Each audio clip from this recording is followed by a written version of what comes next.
Assalamu alaikum students, and welcome to the next lecture of the United Kingdom's Constitution.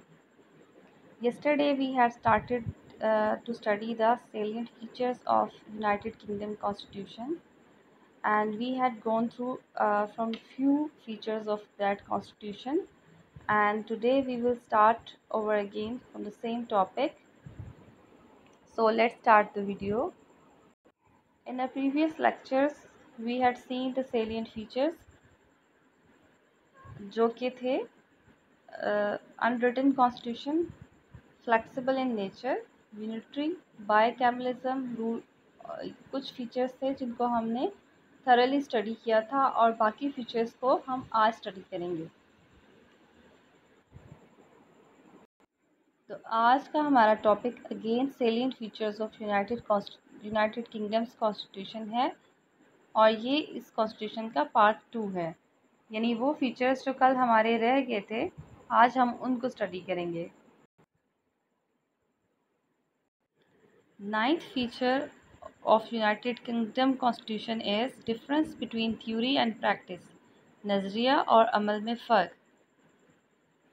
जब हम England का constitution पढ़ते हैं तो हमारे सामने एक इंटरेस्टिंग फीचर इसका ये आता है कि बरतानिया में नज़रियाती तौर पर और अमली तौर पर वहाँ के सियासी निज़ाम में बहुत फ़र्क पाया जाता है। बरतानिया का निज़ाम, सियासी निज़ाम और वहाँ का आइन अपने अंदर बहुत सारे यूनिक फ़ीचर्स को लिए हुए है, जिनमें हमें ऐसी क्वालिटीज़ और ऐसे फ़ीचर्स नज़र आते हैं जो दुनिया के बाकी कॉन्स्टिट्यूशंस में हमें नहीं नज़र आते। और उसके साथ साथ कुछ ऐसे फ़ीचर्स हैं जिन्होंने बाकी दुनिया को अपने पॉलिटिकल सिस्टम्स को सेटअप करने के लिए एक बेस प्रोवाइड की है। तो इसी तरह बरतानिया के सियासी निज़ाम में हमें एक और चीज़ नज़र आती है, वो है वहाँ के निज़ाम में नज़रिया और अमल में फ़र्क। उसको हम इस तरह से देख सकते हैं कि बरतानिया में हमें बादशाहत नज़र आती है, नज़रियाती तौर पर बरतानिया में बादशाहत है और बादशाह के पास मुकम्मल इख्तियारात हैं। वो वज़ीर-ए-आज़म को अपॉइंट करता है, वो पार्लियामेंट को बर्खास्त कर सकता है, कानून की हतमी मंजूरी वो देता है। ये वहाँ का नज़रिया है। और अमली तौर पर क्या है कि वज़ीर-ए-आज़म अक्सरियती पार्टी का मेंबर होता है। वज़ीर-ए-आज़म बादशाह को पार्लियामेंट तोड़ने का मशवरा देता है और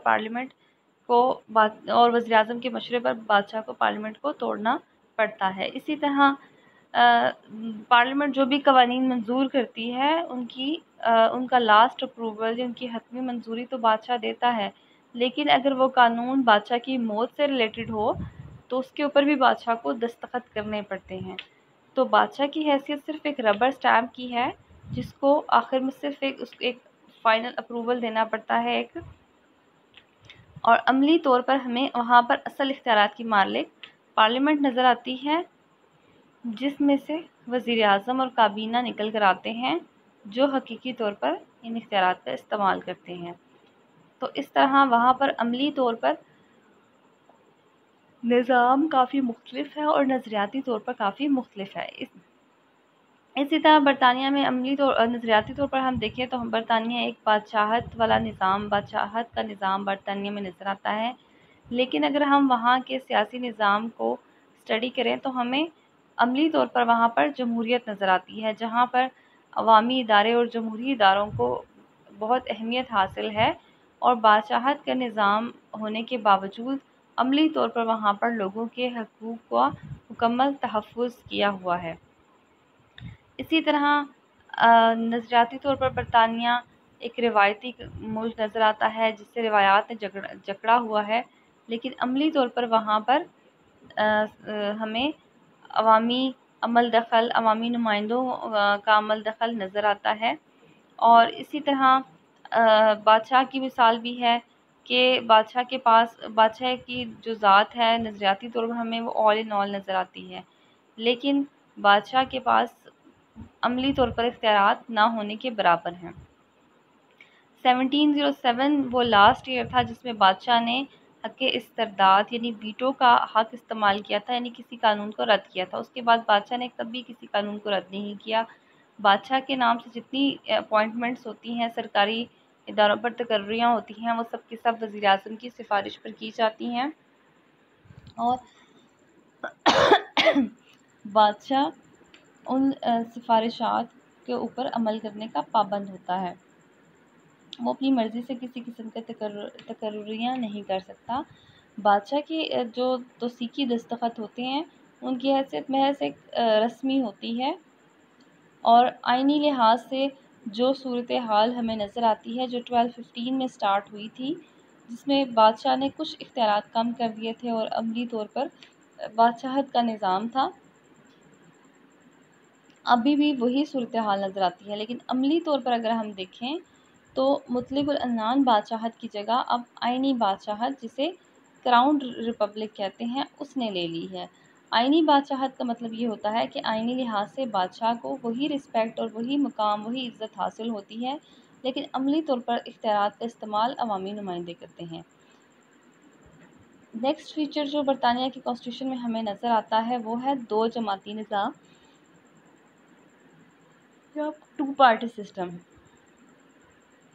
बरतानिया के सियासी निज़ाम में हमें शुरू से ही दो पार्टियां नज़र आती हैं।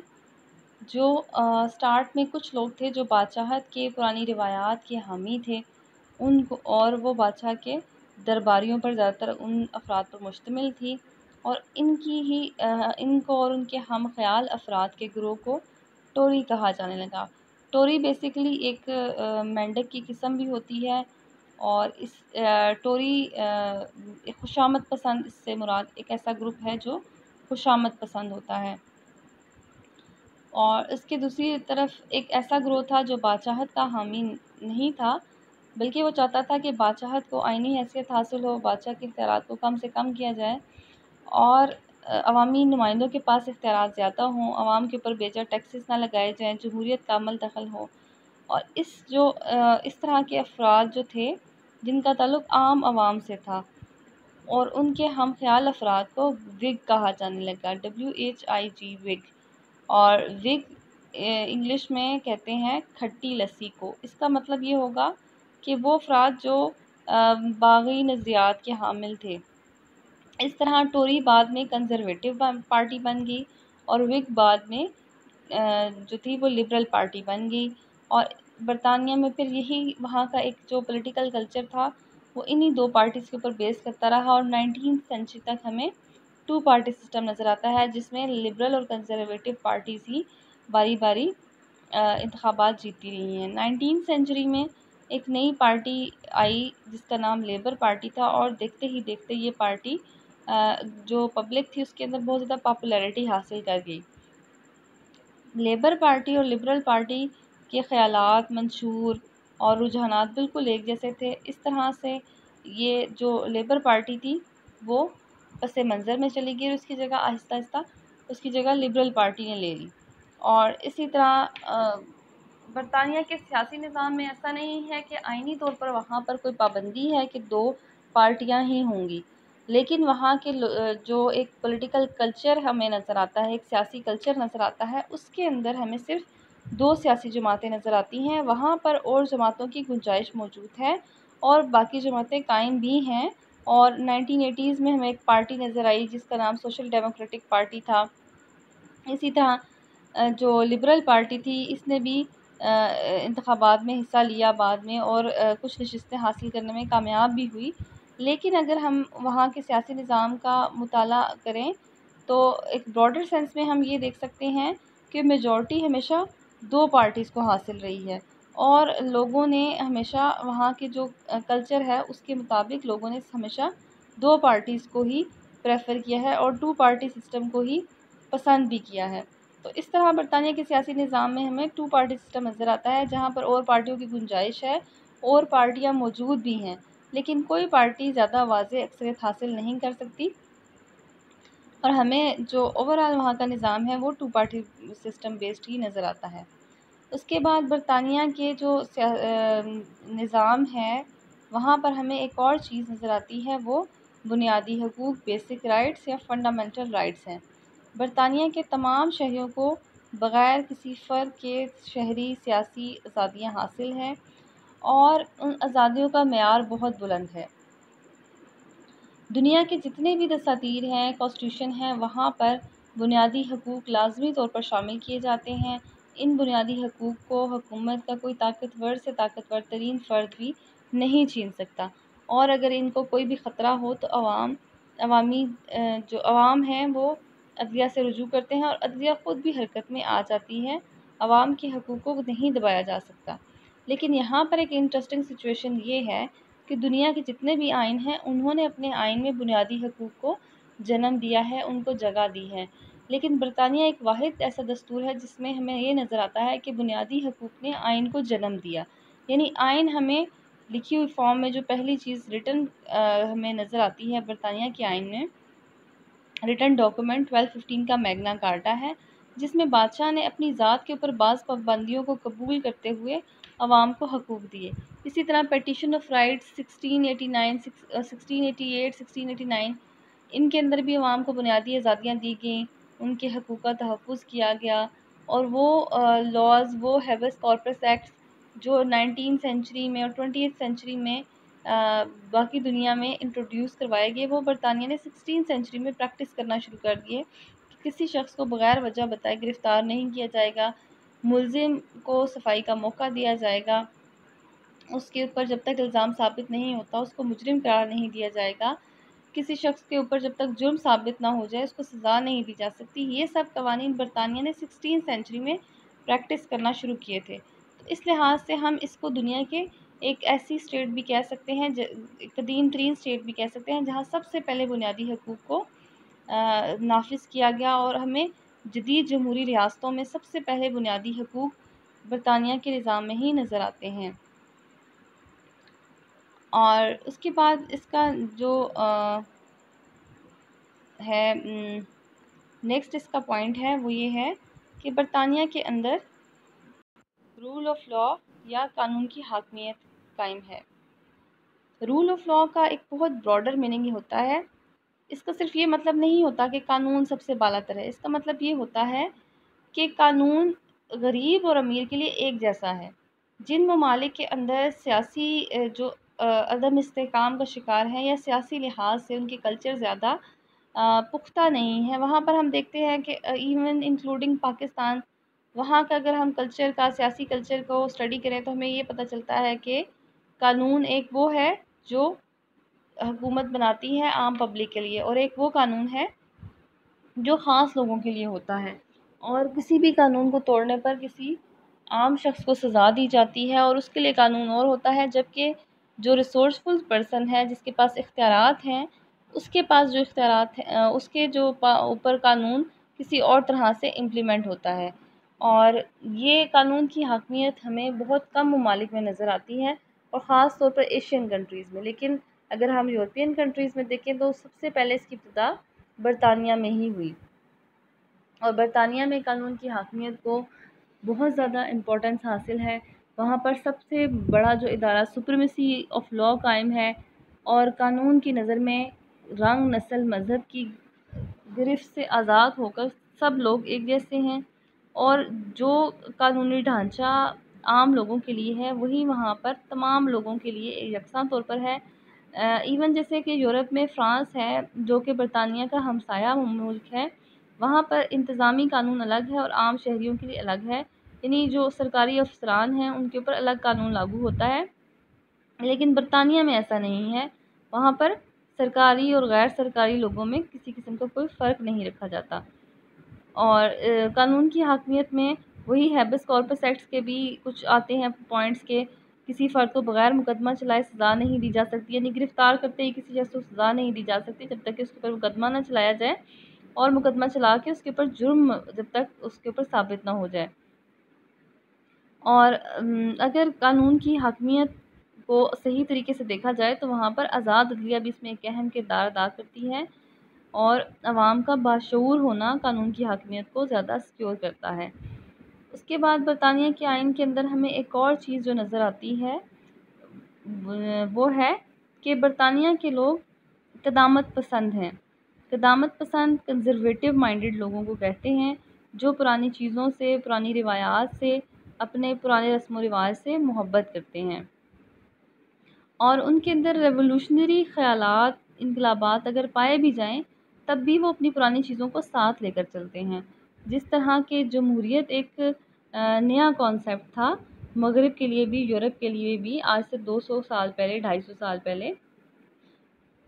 तो जब वहाँ पर जमहूरियत नाफिज की गई तो तब भी उन्होंने अपने पुराने निज़ाम बादशाहत को फरसुदा समझ के नहीं ख़त्म किया, बल्कि बादशाहत को भी एक ऐसी यूनिक शक्ल दे दी कि बादशाहत का इदारा भी कायम रहा, उनकी पुरानी रिवायात और एक उनकी याद कायम रही बरतानिया की मोनार्की की, और एक बहुत बड़ी जो बरतानिया दुनिया की बड़ी किंगडम रही है। और दुनिया में इसने बहुत अपना इम्पीरियलिज़म के थ्रू एक आधी से ज़्यादा दुनिया को अपना ग़ुलाम बनाए रखा। तो उसकी एक याददाश्त के तौर पर उसकी एक उस ग्लोरी को याद रखने के लिए वो इदारा भी कायम है बादशाहत का, और उसके साथ साथ जमहूरियत को भी नाफिज किया गया है कि दुनिया में एक हमें कंप्लीट डेमोक्रेसी भी नज़र आती है और एक आइनी बादशाहत भी नज़र आती है। तो इसी तरह रिवायात से प्यार, रिवायात से मोहब्बत भी बताने के दस्तूर में हमें नज़र आता है, क्योंकि कदीम रिवायात से भी इन लोगों ने अपने आप को जोड़े रखा है और वहाँ पर रिवायात का एहतराम बिल्कुल कानून की तरह किया जाता है। ये भी इसलिए है कि वहाँ के जो अवाम है उनका अपना एक मिजाज है, वो मिजाज के लिहाज से काफ़ी कंजर्वेटिव हैं। उसके बाद बरतानिया के आइन की एक और ख़ुसूसियत ये है कि वहाँ पर सेपरेशन ऑफ पावर तो है लेकिन लिमिटेड फॉर्म में है। हमने थर्ड ईयर में पढ़ा था सेपरेशन ऑफ पावर्स के ऊपर पूरा टॉपिक्स पढ़े थे, चैप्टर्स पढ़े थे, जिसका मतलब ये था कि हुकूमत के इदारे अलग अलग होकर काम करें। मॉन्टेस्क्यू की थ्योरी थी कि अवाम के हकूक़ और आज़ादी का तहफ़्फ़ुज़ तब हो सकता है जब हुकूमत के इदारे अलग अलग होकर काम करें। तो महदूद अलहदगी इख्तियारात है बरतानिया के अंदर। इसका मतलब ये है कि बरतानिया में हुकूमत के इदारे अलग होकर काम करते हैं लेकिन महदूद तरीके से। जिस तरह से मॉन्टेस्क्यू की थ्योरी थी, क्योंकि मॉन्टेस्क्यू ने जब अपनी बुक लिखी थी और अपनी सेपरेशन ऑफ पावर की मशहूर थ्योरी पेश की थी, तो उसने ब्रिटेन सिस्टम को देखा था और उसने ये कहा था कि फ़्रांस के हालात इसलिए ख़राब हैं कि वहाँ पर सारे इदारे मिलकर काम करते हैं और बादशाह का कंट्रोल ओवरऑल उसकी लेजिस्लेचर पर बहुत ज़्यादा है, जुडिशरी पर बहुत कंट्रोल है। तो बरतानिया में ऐसा नहीं है, इसीलिए वहाँ पर आवाम की आज़ादियाँ महफूज हैं। लेकिन अमली तौर पर ऐसा नहीं था। मॉन्टेस्क्यू की ऑब्ज़र्वेशन गलत थी, क्योंकि बरतानिया में पार्लिमानी निज़ाम है जिसमें हुकूमत और पार्लियामेंट मिलकर काम करते हैं, यानी इंतज़ामिया और मुकन्ना मिलकर काम करते हैं। हुकूमत के अफराद, काबीना के अफराद जिन्हें हम कहते हैं, वो पार्लियामेंट में से ही लिए जाते हैं, पार्लियामेंट के मर्ज़ी तक अपने ओहदों पर फाइज रहते हैं और पार्लियामेंट के सामने जवाबदेह होते हैं। लेकिन वहाँ पर महदूद अलहदगी इख्तियारात किस तरह से है कि बरतानिया के अंदर अदलिया मुकम्मल तौर पर आज़ाद है, वो पार्लियामेंट के ज़ेर निगरानी काम नहीं करती और पार्लियामेंट या इंतज़ामिया का अदलिया के ऊपर किसी किस्म का दबाव नहीं है। तो इस लिहाज से हम ये कह सकते हैं कि बरतानवी दस्तूर की ख़ुसूसियत ये है कि वहाँ पर अलहदगी इख्तियारात महदूद हालत में मौजूद है, जिसमें इंतज़ामिया और मुकर्रना मिलकर काम करते हैं, लेकिन अदलिया आज़ाद और ख़ुद मुख्तार इदारे की हैसियत से काम करती है। और इसी रिवायत को देखते हुए दुनिया के हर पार्लिमानी मुल्क में मुकन्ना और इंतज़ामिया बरतानिया के पार्लिमानी असूल के मुताबिक मिलकर काम करते हैं, लेकिन अदलिया को आज़ाद और ख़ुद मुख्तार ही रखा जाता है। इसके अलावा बरतानिया के सियासी निज़ाम में हमें एक और चीज़ नज़र आती है और वो है वहाँ की जमहूरी कदरें, डेमोक्रेटिक वैल्यूज़। बरतानिया के अंदर जमहूरियत हमें बहुत कंप्लीट फॉर्म में नज़र आती है और ये दुनिया का एक यूनिक कल्चर है, यूनिक वहाँ का निज़ाम है और बहुत ही इंटरेस्टिंग है, जहाँ पर हमें एट अ टाइम डेमोक्रेसी नज़र आती है। स्मूथ तरीके से हर 5 साल बाद इलेक्शंस होते हैं, अवाम अपने नुमाइंदों का इंतखाब करते हैं और जो अवामी नुमाइंदे आते हैं वो भी अवाम की मर्ज़ी के मुताबिक काम करते हैं, अवाम को सेटिस्फाई रखने की कोशिश करते हैं, अवाम की बेहतरी के लिए काम करते हैं। और दूसरी तरफ हमें यहाँ पर बादशाहत भी नज़र आती है, जहाँ पर एक बादशाह भी है। अभी बरतानिया के निज़ाम में यानी इस वक्त, क्योंकि जो क्वीन एलिज़ाबेथ है तो वहाँ पर अभी मलका है, तो बादशाह को हम एक जेनेरिक फॉर्म में यूज़ करते हैं कि बादशाह भी हो सकता है और मलका भी। आगे आप विरासत के कवानीन पढ़ेंगे तो उसमें आप पढ़ेंगे कि जिस बादशाह की औलाद नरीना नहीं होगी तो उसकी बड़ी बेटी जो होगी वो नेक्स्ट क्राउन उसके पास होगा। तो इसी तरह क्वीन एलिज़ाबेथ अपने पेरेंट्स की वाहिद औलाद थी, तो अभी वो वहाँ की मलका है। तो वहाँ पर हमें बादशाहत का निज़ाम भी नज़र आता है, ये बादशाह होगा या मलका होगी जो भी, और ये बादशाहत का निज़ाम हमें बरतानिया में नज़र आता है, हमें वहाँ पर जमहूरियत नज़र आती है। उसके साथ साथ हमें वहाँ पर अशराफियत नज़र आती है। अशराफिया क्या होती है वो भी आप थर्ड ईयर में पढ़ चुके हैं कि एक ऐसा निज़ाम हुकूमत, एक ऐसा तर्ज़ हुकूमत जिसके अंदर हुकूमत के इख्तियारात उमरा या नवाबों के पास होते हैं। और ये हमें कहाँ नज़र आता है? हाउस ऑफ लॉर्ड्स में, जहाँ पर पार्लियामेंट के अंदर 1100 में से 900 अफराद मोरूसी हैसियत के हामिल हैं और वो नवाब, उमरा और जागीरदारों पर मुश्तमिल हैं। तो इस तरह बरतानिया के अंदर ये तमाम चीज़ें एट अ टाइम मिलकर काम कर रही हैं, लेकिन इसने डेमोक्रेसी को कहीं पर भी शेक नहीं किया। तो इसलिए हम ये कह सकते हैं कि बरतानिया के अंदर जो जमहूरी कदरें हैं, डेमोक्रेटिक वैल्यूज़ हैं, वो बहुत ज़्यादा फ्लरिश कर चुकी हैं, बहुत ज़्यादा तरक्की कर चुकी हैं, जिसकी वजह यह है कि वहाँ पर ताकत का असल सरचश्मा अवाम को समझा जाता है और असल इख्तियारात अवामी नुमाइंदों के पास ही हैं। और बादशाहत और अशराफियत का जो हमें इम्तजाज नज़र आता है एक, उसको सिर्फ इसलिए कायम रखा गया है कि इन्होंने कभी जमहूरी इदारों के अंदर अमल दखल की या जमहूरी इदारों को ख़त्म करने की साजिशें नहीं की। इसलिए एक पुरानी अपनी पहचान के तौर पर और इन इदारों के एहतराम के तौर पर इनको कायम रखा गया है, लेकिन वहाँ पर जमहूरी इक़दार को अभी भी फ़रोग़ हासिल है। और इसमें बरतानिया के अवाम और अवामी नुमाइंदों का एक ख़ास सियासी कल्चर भी नज़र आता है। आपकी बुक में इन्होंने एग्ज़ाम्पल दी हुई है कि कंज़र्वेटिव पार्टी ने जब इलेक्शंस के बाद जॉन मेजर को अपना लीडर मुंतखब किया था, तो इससे पहले मिसेस थेचर वहाँ की एक लेडी थी जिनको प्राइम मिनिस्टर बनाना था, लेकिन उससे ऐसे लग रहा था कि अपोजिशन उससे खुश नहीं होगी, और आईनी तौर पर अपोजिशन की बात को माना जाना ज़रूरी नहीं है, लेकिन उन्होंने इस चीज़ को जमहूरियत के ज़रिए और जमहूरी इक़दार के ज़रिए दूर किया और जॉन मेजर को अपना जो next house of leader of the house था, ईवान का कायद था, वो मुंतखब कर लिया। तो बरतानिया के सियासी निज़ाम में हमें जमहूरी कदरें बहुत ज़्यादा नज़र आती हैं कि रूलिंग पार्टी भी अपोजिशन का सियासी लिहाज से मुकाबला करती है, लेकिन जमहूरी लिहाज से उनका एहतराम करती है। उसके बाद बरतानिया के सियासी निज़ाम के अंदर हमें और एक चीज़ नज़र आती है, जो है वहाँ में कि बरतानिया के दस्तूर में रिवायात हैं।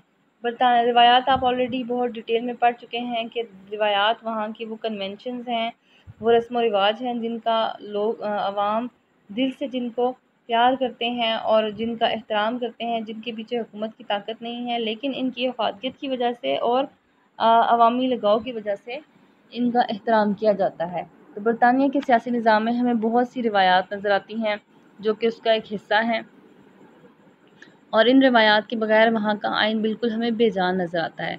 उसके बाद बरतानिया के आइन के अंदर एक और ख़ुसूसियत है कि इस आइन के अंदर एहतसाब और तवाज़ुन का एक सिस्टमेटिक वे में हमें ये निज़ाम नज़र आता है कि बरतानिया के अंदर एहतसाब और तवाज़ुन बहुत अमली शक्ल में, बहुत एक कंप्लीट फॉर्म में नज़र आता है कि वज़ीर-ए-आज़म अक्सरियती पार्टी का लीडर है, उसको ऐवान मुंतखब करता है। वो वज़ीर-ए-आज़म अपने इंतखाब के बाद काबीना को इंतखाब करता है, लेकिन वज़ीर-ए-आज़म और काबीना के तमाम अफराद पार्लियामेंट के सामने जवाबदेह होते हैं और अपनी हर पॉलिसी के लिए पार्लियामेंट को एतमाद में लेना और उसको सेटिस्फाई करना इनके लिए ज़रूरी होता है। दूसरी तरफ और इस तरह वज़ीर-ए-आज़म और उसकी जो काबीना है वो अपने ओहदे का नाजायज़ इस्तेमाल नहीं कर सकते। दूसरी तरफ जो पार्लियामेंट है, अगर वो अपने इख्तियारात को सही तरीके से इस्तेमाल नहीं करती तो वज़ीर-ए-आज़म बादशाह को पार्लियामेंट को तोड़ने का मशवरा भी दे सकता है, और ये मशवरा उन हालात में नहीं दे सकता जबकि पार्लियामेंट ने वज़ीर-ए-आज़म के ख़िलाफ़ अदम एतमाद की तहरीक मंजूर की हो। तो इस तरह वज़ीर-ए-आज़म का पार्लियामेंट के ऊपर और पार्लियामेंट का वज़ीर-ए-आज़म के ऊपर एक चेक कायम रहता है। दारुल उमरा और दारुल अवाम इनसे की कारकर्दगी का जायज़ा लेते रहते हैं, और जो अदलिया के जजेस हैं उनको इंतज़ामिया मुकर्रर करने का उसके पास इख्तियार होता है, लेकिन उन्हें हटाने का इख्तियार नहीं होता, ताकि वो इंतज़ामिया के दबाव से आज़ाद होकर फ़ैसले कर सकें। और अगर किसी जज और ऐसा भी नहीं है कि जजेस को हटाने का इख्तियार इंतज़ामिया के पास तो नहीं है, लेकिन अगर कोई जज अपने फ़राइज़ सही तरीके से अदा नहीं करता और कोई इसी संगीन बदउनवानी का, करप्शन का उसके ऊपर इल्ज़ाम होता है, तो ऐसी सूरत में पार्लियामेंट करारदाद मंजूर करती है और वो और उसको उसके ओहदे से हटा सकती है उस जज को। इसी तरह अदलिया को इख्तियार है कि वो इंतज़ामिया की ख़ामियों की निशानदेही करे।